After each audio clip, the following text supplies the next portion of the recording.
Members of the economic freedom fighters in Gauteng are gearing up for a march to the controversial Kleinfontein settlement in Tshwane.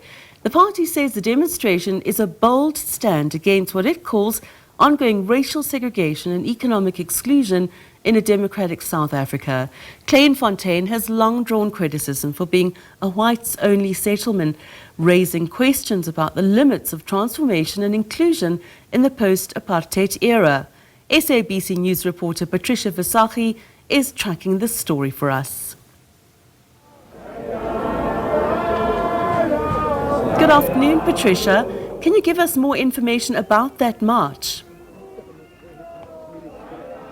Well, good afternoon. Indeed, the march is well underway. They're heading to Kleinfontein. It's a few kilometers from here, and they've actually walked pretty far, I must say. We've been waiting for them from before 9 o'clock this morning, and they're only arriving now, and they're still not even close to where the main gate is, where ultimately they will be, making their voices clear and handing over a memorandum. And ultimately what the party is saying is that over 3 decades of democracy in South Africa, they do not agree with the separate development culture that, of course, underpins Kleinfontein.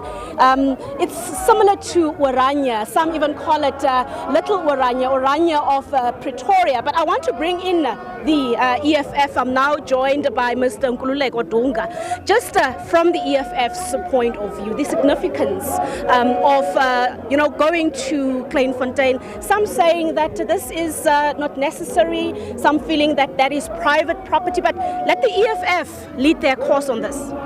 Well, the honest truth is that racism emanates from a private space, and from a private space it then broadens its scope outside of that. And that is in essence why the EFF is fighting this.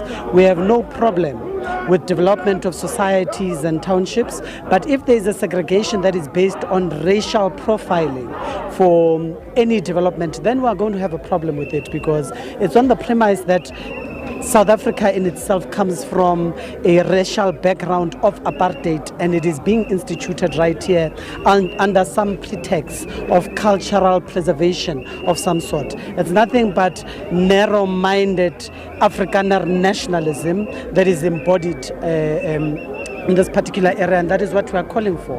That's why the EFF has always said that the state in itself must always be the custodian of the land in itself, so that we can really stop such things. Because if you look at the background of Kleinfontein in itself, it's under the premise that they are led by Verwoerd, and it comes from that perspective. And we know who Verwoerd is. He was the catalyst in terms of ensuring that there's a system called apartheid that is instituted in South Africa, and they are really just hiding under the guise of a culture.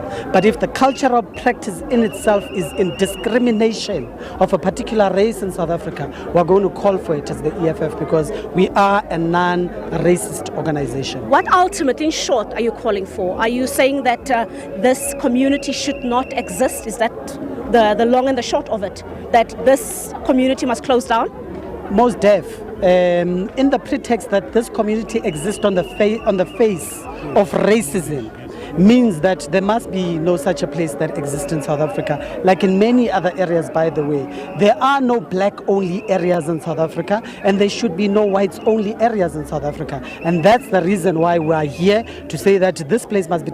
We are not even willing, by the way, to speak to any representative of every forum. We are not willing to engage any member or any person or citizen that stays in Kleinfontein, because they know that they are inherently racist themselves, and therefore they know the EFF stance on it. Okay, we've got very little time left, but I want you to just quickly go into this particular part. The constitution of this country sanctions the existence of separate development communities, such as Kleinfontein. Would it not be rather wise to change the constitution if you want to ultimately close down such communities? No, it's an abuse of the constitutionality and the rights of and the human rights in essence.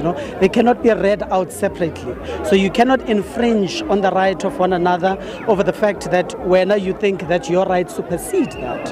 And as we said, we have no problem with development and the establishment of townships. But once there's a racial profiling thereof, it's an infringement of the majority of the black masses of South Africa, which are black in nature and which have been systematically always been oppressed in a democratic dispensation, by the way. This is a simple abuse of the Constitution of South Africa to carry out a narrow-minded political agenda of every forum and of whiteness.